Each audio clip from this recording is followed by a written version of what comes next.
శ్రీశైలం ఎడమగట్టు కాలువ టన్నల్ దగ్గర ప్రమాదం జరిగింది. 3 మీటర్ల మేర పైకప్పు పడిపోయింది.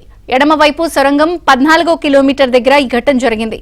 4 రోజుల క్రితమే ఎడమవైపు సొరంగం పనులు మొదలయ్యాయి.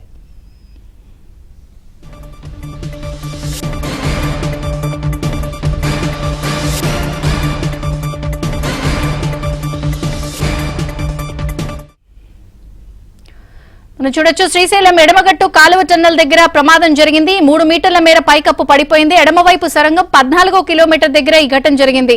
అయితే ఈ ఘటనపై ఇరిగేషన్ అధికారులు వివరాలు సేకరిస్తున్నారు. 40 మంది దాకా కూడా ఈ ప్రమాద ఘటన జరుగుతున్నప్పుడు అక్కడ కార్మికులు ఉన్నట్టుగా కూడా తెలుస్తోంది. అయితే ఇప్పటికే పనులు కూడా మొదలయ్యాయి. ఎడమగట్టు కాలువ టన్నల్ ప్రమాదానికి సంబంధించి మరింత సమాచారం మా ప్రతినిధి బసవరాజు అందిస్తారు. బసవరాజు,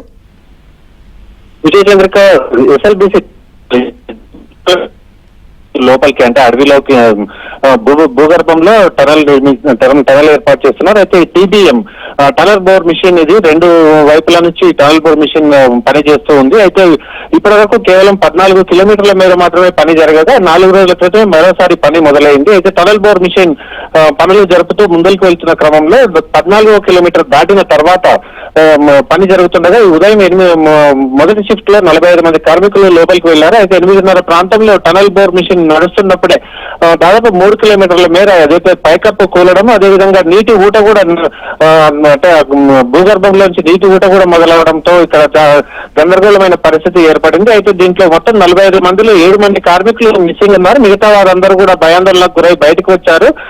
ఇప్పటికైతే 7 మంది కార్మికుల్లో 3 కార్మికులు గాయాల పాలవగా వారిని ఆసుపత్రికి తరలించారు. మిగతా వారి కోసం కూడా అక్కడ సహాయక చర్యలు ఏర్పాటు చేశారు. అయితే మొత్తానికి 4 రోజుల క్రితం పనులు ప్రారంభమై ఇప్పుడు ఇట్లాంటి ప్రమాదానికి గురి కావడం చాలా దిగ్భ్రాంతికి గురి చేస్తున్న అంశం.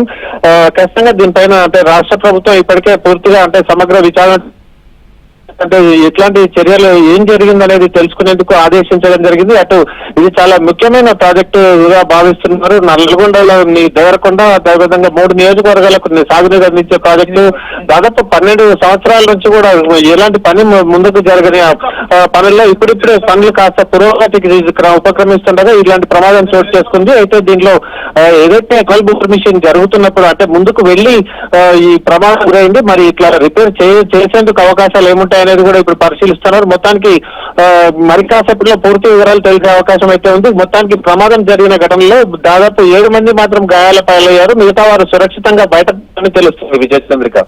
Thank you Basavaraju.